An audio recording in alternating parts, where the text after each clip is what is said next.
Hi, I'm Clayton Collins, CEO at HW Media and your host for the Powerhouse podcast. Today's guest is Chad Roffers, the CEO of Concierge Auctions. 20 years ago, Chad was leading SKY Sotheby's in Sarasota in what was one of the hardest and most challenging markets to operate a growing and profitable real estate brokerage. This conversation starts at that point in Chad's career and spans to him launching a real estate technology company and ultimately launching Concierge Auctions, the business which he leads and operates today. This journey has all of the ups and downs of any great entrepreneurial story and comes with all the knowledge and experience that comes with 20 plus years of successes and exits and wins and growth, all of the stuff us entrepreneurs wake up for every day. Thank you to Chad for sharing his knowledge and experience with us today on the Powerhouse podcast. Chad, welcome to Powerhouse. Hey, Clayton. Happy New Year to you, and thanks for having me. Happy New Year. We were just commiserating a little bit about these seasonal bugs that are going around, and I'll apologize to my audience up front. I am on the tail end of recovery and muscling through. The show must go on. Well, you sound great, and you look like you're ready for action. So I don't ready for action. So Chad, I'm thrilled to have you on today.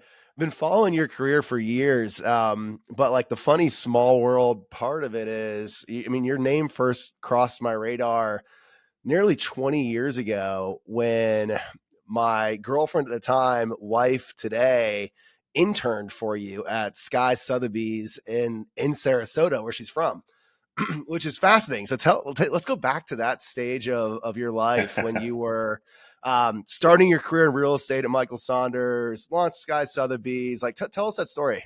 Yeah, sure. It was definitely. I look back on it now.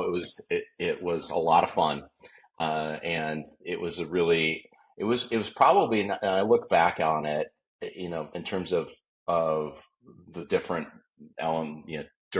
different stages of entrepreneurship and different companies I was with, but that was a really special time. We started Sky in the end, like October of, I think, 04. I take that back, January 1st of 04. And it was a 4-year run almost to the day. And it was a spectacularly interesting, wild ride. But the most interesting thing about it was we had a really kind of tight core group of people. And it was just a really tight circle. And Leslie, your wife, I think my partner at the time, Brandon, knew her dad. And if I recall, I think was her dad an architect, right? Something like that. No, he is in medical devices. But okay, I think that is how they initially connected, through her dad. Yes, yeah. And so she's like, "Hey, you know what? Like, I know this guy. They're a great family, and at the time, like the thought of having an intern." Let alone, I think we paid her. She may fact correct me on that, but I think we did pay her. I'm like, I don't think we have any budget for this, but nonetheless, we did it. And so she was there for some of the really early foundational things that were going on, and it was really fun. And at a time, I mean, Sarasota has always been an incredible place, but it's part of the early years of Sarasota kind of really showing up on the luxury map. Did Sotheby's have a franchise in that part of Southwest Florida prior to Sky, or how did that come together? You either know this story or you know the right question to ask. So what made that whole kind of 4 years so interesting is, as you mentioned, I went to college, went to grad school, and worked in Silicon Valley for about 10 years after undergrad, and out there, I was fascinated with a lot of different, basically, technology coming into various, industries and improving the transaction process. And so real estate caught my eye way back then. And it was like, hey, there's something to do with technology and real estate, but I really wasn't sure what. And I got married in around 2000 and decided to move to Sarasota, and had this idea, to do things around technology and real estate. But the problem was I had never sold real estate. I didn't know anything about it. Didn't really grow up around it. Didn't know anything about it. And so a friend of a friend knew Michael Saunders, and I got an interview to go interview. The funny story there is the manager who still works for today, Gary, decided he wasn't going to hire me. So they rejected me on my first application. And I called back like 3 days later and demanded to speak with Michael, and went in and met with Michael, and she hired me on the spot. So I worked for Michael for about 3.5 years, 4 years.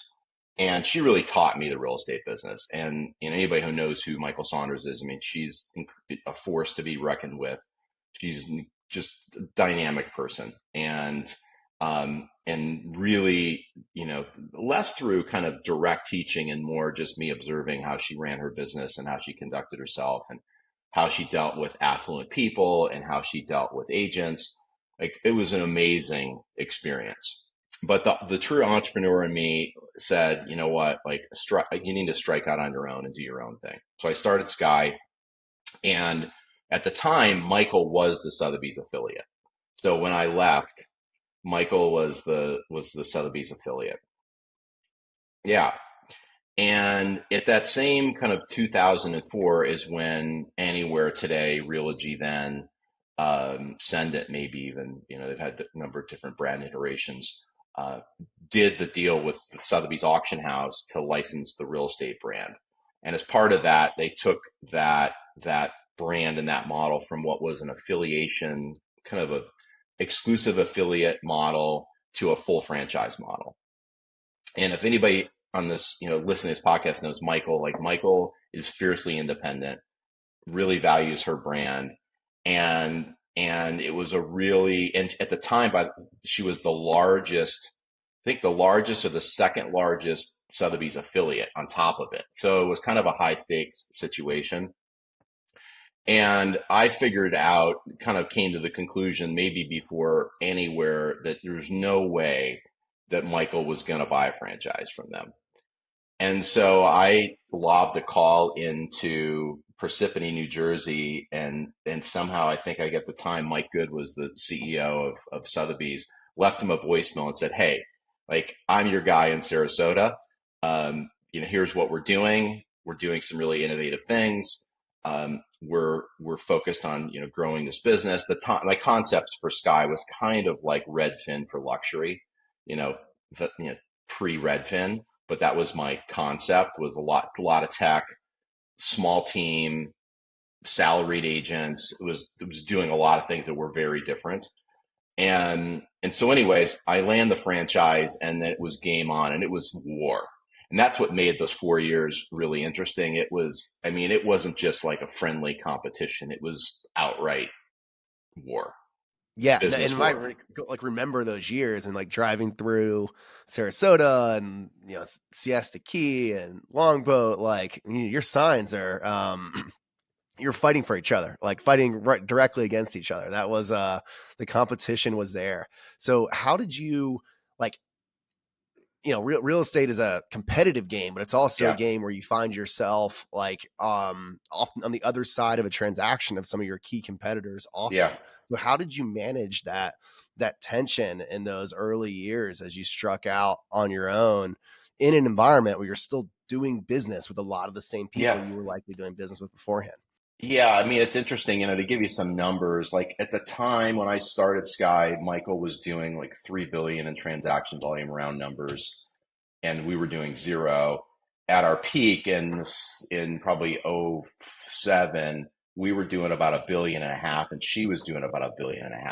So like, we came into the market and basically took half the market. And one of the things that we did, which is interesting, I'm sure you've got brokers on here. My recruiting strategy was I wanted to do the same volume that Michael did with, at the time, maybe 400 agents with 50. So I wanted to do it with more productive agents and full-time agents who were like, that's what they did for a career. And so I started, and I, of course, worked with a lot of these people and knew some of them, my strategy was, like, if I could get them to come work with me for a lower split when inevitably they would get the call from Michael, have to go sit down with her and, for her to say, give all the reasons why they shouldn't go. If I had somebody committed to leave for lower split, there was nothing she could say to keep them.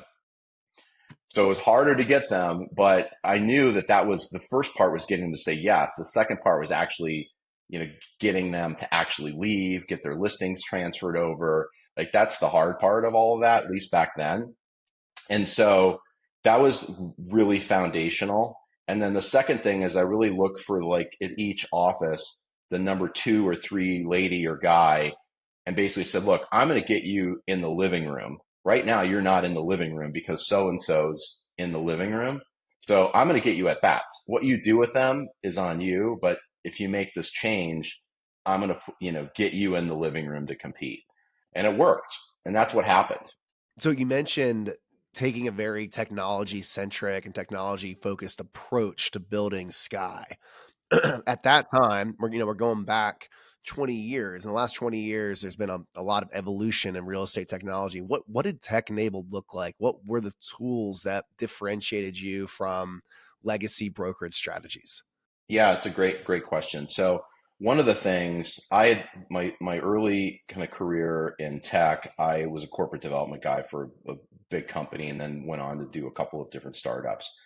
And I had a lot of dealings with, the early versions of Yahoo and Google and a lot of those different businesses. But one of my favorite memories was there was a company called Palm Computing, which was really the predecessor to the iPhone. Yep, And the many Palm Pilot, even like the Palm before Pilot. the BlackBerry days, right? Absolutely. And there was 3 in the world. I had the first wireless Palm Pilot. Like, it was, fully, and I was like a beta tester for this thing. And that was really interesting. And at the time, I mean, the functionality actually wasn't that different than today. The difference is the computing speed and the bandwidth, right? In general, they actually had it really scoped out incredibly well in terms of what somebody wanted in the pocket. But then that evolved to BlackBerry and so on and so forth. So the first thing I did, which just sounds like today, it sounds so low tech, but like, you come work with me, I'm giving you a BlackBerry, which, was unheard of, and everybody at the firm carried a BlackBerry. So that was the first thing, which, this is pre-iPhone, right? This is pre-email kind of existed, but certainly not mobile email. So BlackBerry was, the first thing. The second thing, the second and third thing that we did was I recognized there was a lot of friction around, like, scheduling showings. And so I hired a call center. This is before showing time or any of this stuff. I hired a call center. I think they were like in Panama, that was basically scheduling showings, doing follow-up calls to whoever the agent who showed it, asking for feedback, so on and so forth. So that was kind of the second thing. The third thing, this sounds so low tech, but at the time it was kind of revolutionary. One of the things that I mandated was, one, I'm kind of like a clean design freak, but you drive down a neighborhood and you see a real estate sign and there's like 6 riders and price reduced and pool in the backyard and after out, all these different phone numbers, all these mixed messages still exist. Nothing that says luxury, right? Yeah. That doesn't like. And so I said, we're going to have one sign with one phone number. Okay. And which was definitely like telling a top producing agent who used to their name and their phone number on the sign. I'm like, no can do, because let's test this. It's 7 p.m. on a Friday night, right? And I'm some affluent person that just showed up in Sarasota, out driving the neighborhoods, and I call you. Are you going to pick up?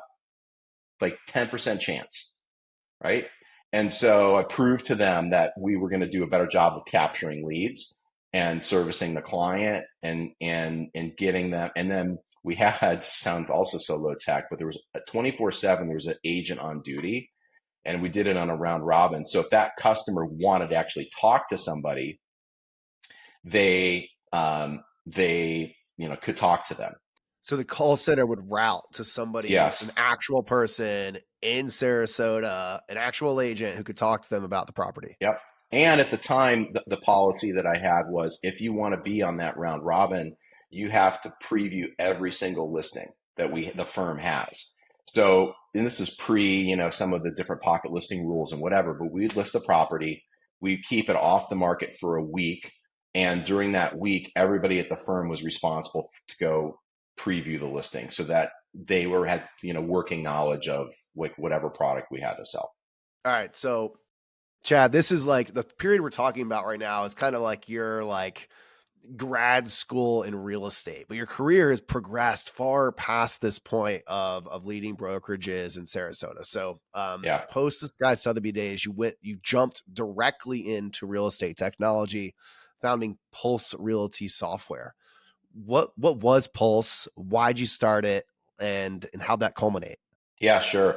Pulse was a byproduct of me. All right, now I'm in the trenches in the real estate business, and I'm looking at all this friction, right? That still exists, as we know, to a certain extent. It's gotten better. I put an offer in on a property this week just randomly, and like it's been interesting. And I'm using the listing agent. I'm not even acting as my own agent, right? I'm like just being a consumer.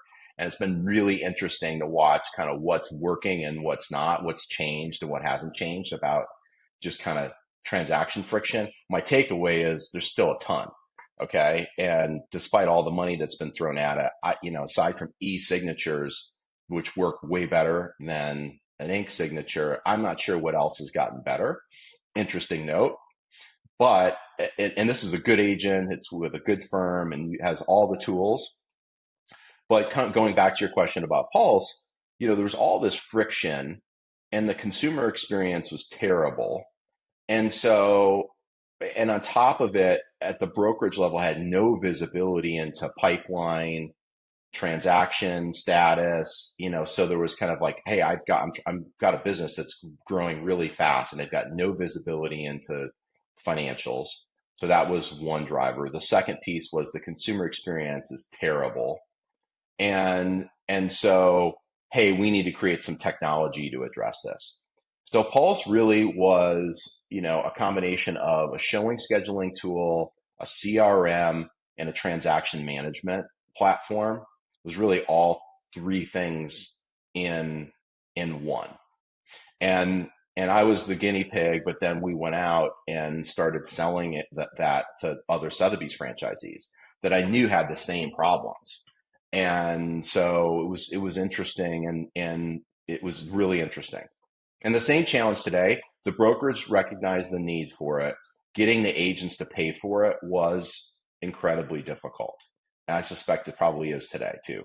Yeah, I mean, that dynamic definitely hasn't changed. Like getting agents to pay directly for software, I think is a challenge that many Yeah. software companies face. And to kind of compound this, like the time frame that you were launching Pulse was during the GFC, correct? So like what did the environment around you look like as you're trying to build this business? It was really it was fat, another look back in time, the we launched Pulse, I would say, I'll look exactly, but I want to say maybe '07, right? Probably came to market in early '08. Yeah, so you're trying to now sell technology I mean, I know in Sarasota, which was my demise with the brokerage business, transaction volumes from 7 to 8 dropped in half, and then to 9, they dropped another half. So in all, I have a ton of respect for people who can run a brokerage profitably. It's one of the most difficult businesses in the world to make money at. Margins are so tight, and unless you're incredibly well capitalized with zero leverage, you're going to get killed if your transaction volumes drop by 75%. You're out of business, right? I mean, you can't. I try to cut costs as aggressively as I could, and there was no amount of cost I could cut to deal with that kind of volume drop, right? It was really, and so yeah, so trying to sell technology into an environment where everybody's trying to cut costs, everyone's trying to survive, was really tough. Did that like kind of push you into a model where you had to sell like volume based pricing, or were you still going for like a license fee? Like how did you build a pricing model that actually met the demands of the industry? I think, ultimately, which I look at, like we're, at Concierge today, I mean, I spend seven figures a year with Salesforce, like to give you some, like it's significant. And that's not even the third party development dollars that I Yeah. continue to spend to make it work for me. As once you get on a platform like that, it's really sticky, right? It's really, really, really painful to switch. So we tried to emulate that. I think initially we tried to sell a brokerage, a license, and then charge the agents. Then I think we moved to a transaction fee to try to take away the upfront sting. And then ultimately, where we had the most traction was, hey, we're going to give it away to you for the first year, and get them using it. And that was ultimately Pulse got sold to Lone Wolf, is what happened. But the that's really where, which is the opposite of the brokerage business. Like a SaaS business is the most beautiful business on the planet, as far as I can tell, other than maybe selling, if you're Coke, selling sugar water or something like that, right? Like it's SaaS business is pretty darn good. And so, and even SaaS businesses that have a relatively small installed user base still bring, good multiples and still can be sold, which is what happened to Pulse. I don't remember how many users we had. It wasn't a ton, but there was still value, and so short answer, gave it away, got adoption was what worked the best. So in like choosing to partner or sell to Lone Wolf, was that a decision in like trying to latch on to a larger ship who can weather the storm or negotiate better hosting costs, or like what was the strategic rationale on that partner? I think it was all the above. It's no like secret. Like I crashed, my brokerage crashed and burned in '08. And Yep. in the meanwhile, we'd started Concierge in June, July of 2008, had that going, had Pulse going.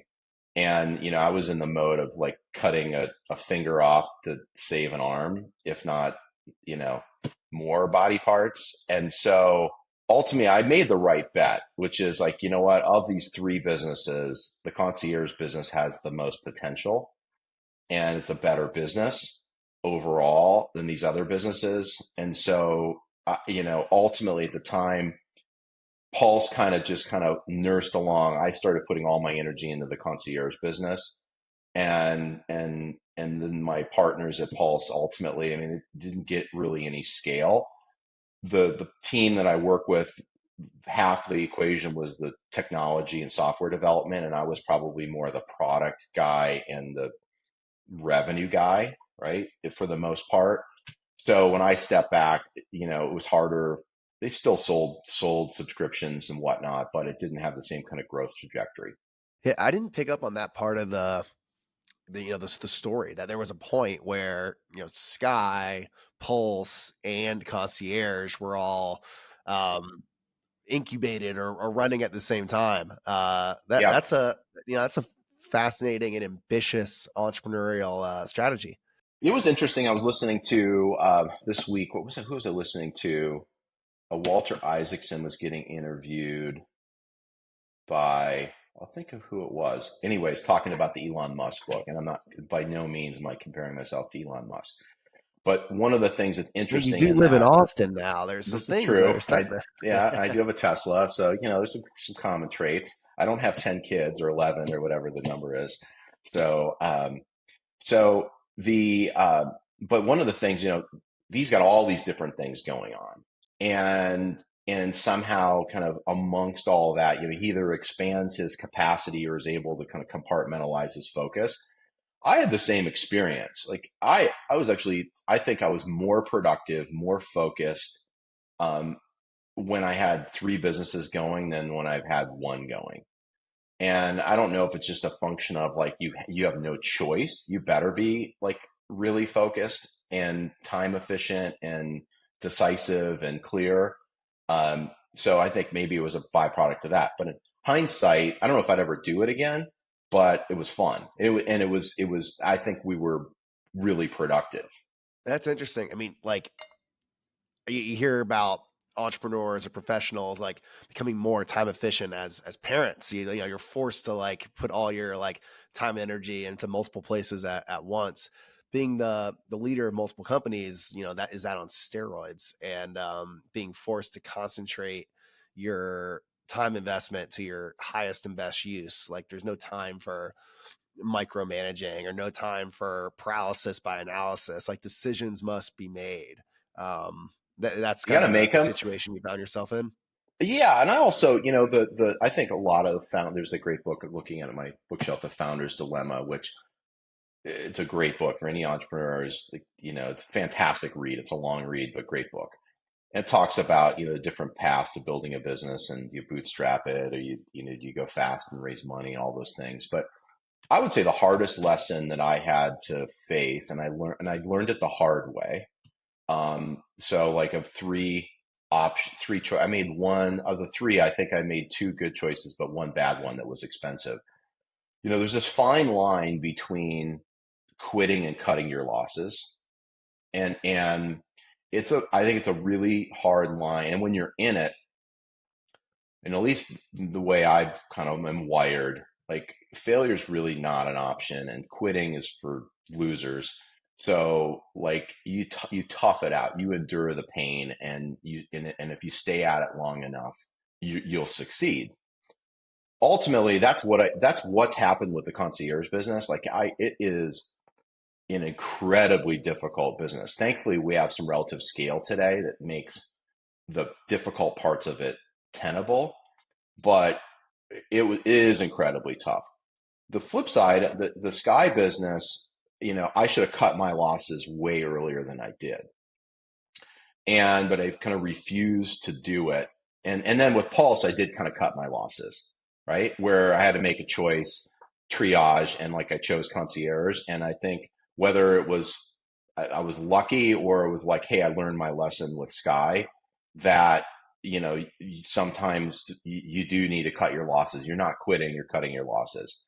And in hindsight with Sky, unless you have massive scale, to be successful as a brokerage is really difficult, just because of the unit economics. And I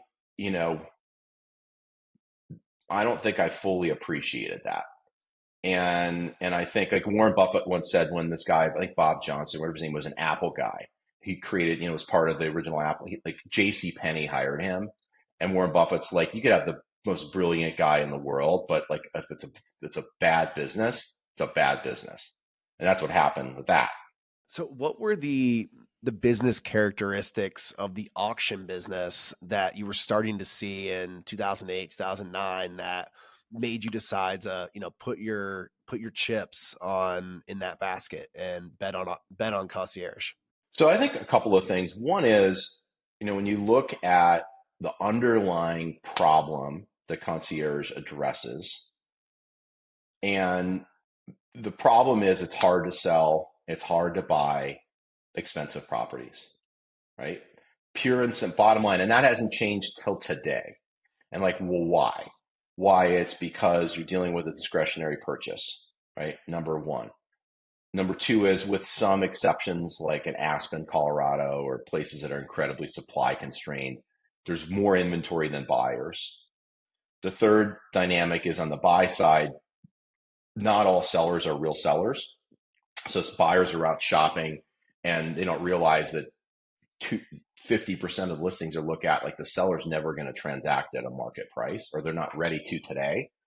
So you have that problem. And then you have, the dysfunction of the real estate industry, which is, it's an arms race to win a listing. And so even the best agents have to play the game of winning the listing on a price that they can get the listing on, when there's 10 other agents, there's 100 other agents that will take the listing at any price. So that's the problem that needs to get solved. That problem still exists. And I looked at it and said, hey, there's got to be a better way of helping a seller avoid the multiple years it can take to sell a high-end property, to help an agent avoid having listings that they put time and money into expire, and for buyers, to focus on the right property where, we have a, opportunity where somebody's willing to sell for a market price, right? True market value. So that was the problem. And it's like, hey, let's solve it. And on top of it, there was nobody at any type of scale solving it. There were some regional kind of auctioneers, mom and pops. They still, a lot of them, kind of are still out there, but there was nobody doing it with technology, with a brand, with any type of global or national footprint. Um, and so just the problem was clear. Nobody was addressing the problem. So that was kind of the second aha. And then the third point is the unit economics aren't perfect, but they're a lot better than the brokerage business. So today, the auction method of selling a property is very prominent in the REO and default side of the industry, and I think that prominence might actually tie a perception to auction that is not exactly desired, and now very prominent at the ultra high end where Concierge focuses its efforts. The problems you described with buying and selling real estate don't just apply to the ultra high end. So why has auction not found a broader application across all home sizes or values or quadrants, however you want to look at it, and it's kind of concentrated with like default and like ultra luxury? Yeah, it's a great question. I think that there's room to go down market, if I would call it that, from where we are today. Our average sale price is 5.8 million. Like I was talking to Okay. somebody, a senior executive in the industry yesterday, and he was blown out of the water how much volume we do, and our average is 5.8 million. It's like really high, right? Um, and so we've focused on the ultra high end. I think one, because the pain is the most acute there. If you want to sell in that segment of the market, it's not unusual to take 5 years. You pick up the Real Deal or Mansion Global every Friday, and it's littered with, XYZ celebrity 5 years later sells for half. Like I can write the headline before I see it, and it's every week, right? It's not just a one off. And so that, kind of made it an obvious place to focus because, the transaction size, but also, just you can show a seller, hey, it's going to take you 3 years to sell this on average. And that, by the way, that's almost every luxury market in the US. We look at the top 10 transactions every year in that market and do a deep forensic on them, and not just what the days on market are showing on MLS, but like what are the real days on market from how many different listings it's been through. And 15 to 20% of the top 10 sell within 60 days and 93% of their asking price. And a lot of those were pocket listings that get entered into MLS because the agent wants transaction credit. And then 70 to 80% take on average 3 years and sell at 70% of the original list. Right. So, and we've tracked that for a decade. And even in 2021, probably arguably one of the better markets we've seen in a decade. Same data. That's fascinating for a ultra high end listing that's going to be auctioned through Concierge. What is the time frame from initiating the conversation to marketing the property to actually selling in comparison to some of those like longer time frames of overpriced properties that sit forever? 5 weeks. It takes us 5 weeks from the day the 5 weeks. property goes live on the platform to being under contract without contingencies. And then you have customary closing period, from there. So 5 weeks. Interesting. So we're getting ready for our event this spring, the gathering, and we have Ryan Tomasello from KBW doing a talk on commissions impossible on the pressure on the buyer commissions and lawsuits. And if you follow his research, he's been really focused on some of the potential winners of commission lawsuits. And one of the areas that he's put a lot of emphasis on in his research is auction as a potential winner in the way that homes are sold. Like, I don't know if you've been following his research or not, but as we tie out the business that you operate in today with some of the headlines that are out there, do you see increased opportunity for growth as the industry digests some of the big headlines of 2023? Absolutely. And I think, you asked, what the early foundation for Concierge and kind of the problems we were addressing. But when I look at it'll be 15 years this year, it's hard to believe, but we've had kind of consistent tailwinds that have been in our favor. So what I would say is, one, just macroly, every consumer's expectation for how long something should take, has decreased substantially. And we can blame or credit Uber for that probably, but that's just, or Amazon Prime, or whatever it is. I was in Scottsdale recently, and I was at the Phoenician trying to get an Uber. I ordered it, and it was like 11 minutes. And instead of 11 minutes, that's outrageous, right? Cancel and request another one, and yeah, and I got one in 3 minutes, right? So think about that whole kind of just that's impacted everybody's expectations about everything. And so it really played to our strengths of 5 weeks. So that's, I think, really important. I think the second important is when the market is inefficient, we really shine. So, and that's the interesting thing about real estate. I mean, we've been on, since '08, kind of this kind of consistent, kind of upward trend. But you think about, there's been a lot of dips throughout, every year there's a shock. This last year was First Republic and Silicon Valley Bank. I can think of like 11, the flash crash. Like there's always uncertainty in things that happen. And so when there's market kind of uncertainty or market friction, that plays to our strengths. And I think the same thing when it relates to all the commission litigation that's out there. It's a gigantic distraction. I have, a thesis, which is, I think it's going to be more like airline deregulation in the 70s, where it took 25 years for that to sort itself out. And the government may have been right. But I think, because we do business in 38 countries, Italy, Spain, France, where there's no MLSs, there aren't exclusive listings. And my observation is it takes longer and it's more expensive for a seller to sell in that environment than, on average, what I see people transacting for here. So like, I don't want to get on a tangent, but like unintended consequences of this, I think it's going to be messy. And it's going to be messy for a while. And I think, the clarity and certainty that we bring buyers, sellers, and agents when things are messy, like really differentiate us. Yeah, I think that's a very true statement, that the real outcomes of this will take years, if not decades, to be seen, and it will be messy. And coming back to Ryan Tomasello, one of his other like big points he's made through his research is that messiness may open the door for innovation and market share grabs and new technology that might not have existed in a less messy environment. So that's at least one exciting potential outcome. So Chad, 2 years ago, you sold a majority of Concierge to a partnership formed between Realogy, Anywhere Today, and Sotheby's. Kind of a full circle moment for you back in business with Sotheby's. Tell us about that deal and what it's enabled for you.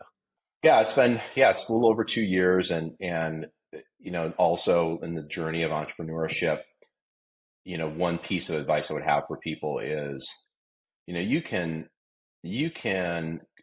paper any term you want in a contract, right? And you can lawyer it to death and think that you've thought through everything. But ultimately, if the deal was meant to work, it will work no matter what the contract says. And if it was a bad marriage, it's going to fail. And I think that's like in any business deal, like if all parties are aligned or relatively aligned, like you're going to work through the inevitable things that come up, like, hey, we didn't think of this, or whatever it is. And so one of the things that so ultimately at the time we had multiple suitors. So Yep. And going into it, my first choice wasn't ultimately who we partnered and did the deal with. They were not my first choice. But as time, and they weren't the highest bidder, interestingly enough. And we were also, considering, do we want to just raise pure, equity through private equity, or do we want to do a strategic? So like we ran a dual path, but ultimately Laura and I, my co-founder at Concierge, were really comfortable with the team that, at Anywhere and Sotheby's. And the interesting thing about the structure is they formed a joint venture to acquire a majority stake of us, but it still left us with a really large share and really the largest individual share. And so what it's kind of done is there's definitely a lot of, we do a lot, we communicate on an ongoing basis and of course look at financials and things like that. But we've been able to retain a lot of autonomy and a lot of independence. And because the risk anytime you do a deal with, especially a strategic, is, you get killed with corporate red tape, or bureaucracy, or, you lose your edge. And that hasn't happened for us. If anything, I think we're just kind of, certainly you have a little bit of a year afterwards where you're kind of digesting things and, kind of figuring out what your new norm is. But we're really been able to kind of pick up the pace of innovation and, within reason. I mean, there hasn't been anything that I'm like, hey, I want to do this, that the answer's been no, right? It's been great, and so that part has been awesome. I think the second part of it, we had come a long way in establishing credibility pre that transaction. And it was really just the ledger of all the significant transactions, all the billionaires who have bought and sold with our platform. We had a lot of credibility that we built up over time, but we were still like, hey, who are you guys? Who are you? Right. And today I don't hear that. I mean, it's like, hey, I'm partially owned by a company that was formed 34 years before the United States was founded. And, the largest publicly traded, or one of the largest publicly traded real estate, firms in the world. So like, that's who we are. Right. And I co-founded this business, and I still run it today. And, so what it's done is, I think it's really, from a credibility perspective, like, it's hard to question our credibility. Yeah, that's fascinating. So yeah, I think talking about an acquisition 2 years post deal might be more interesting than talking about it like day after. So Yeah. you've won with credibility. Since this is a kind of a unique JV structure as an investor, do you tap into any of like your partners' resources, networks, capabilities, or does it like everything kind of still sits at the concierge level?